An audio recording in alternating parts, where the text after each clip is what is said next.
Bismillahirrahmanirrahim. Assalamu alaikum dear students.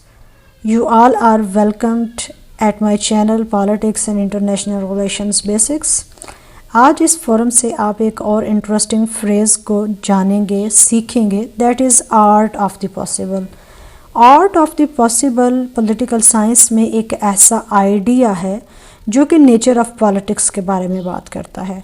According to this idea, politics is a matter of pragmatism instead of idealism. इस view के मुताबिक politics is a matter of creating achievable goals.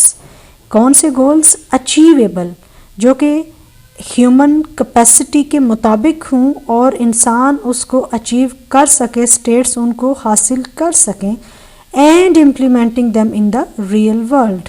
अगर हम इसकी history की बात करें कि ये आइडिया कहाँ से आया, तो हम ये कह सकते हैं कि it is probably dates back to ancient times. लेकिन जो इसकी क्लोज एसोसिएशन है 19th सेंचुरी में, वो German statesman Otto von Bismarck के साथ एसोसिएटेड है.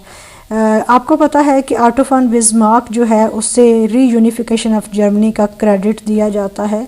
बिस्मार्क ने कहा कि politics is the art of the possible, the attainable, the art of the next best.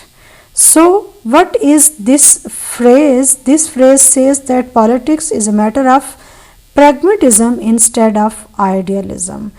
वो goals जो कि states अपनी जो उनकी military और economic capacity है उसके अंदर रहते हुए achieve कर सकें.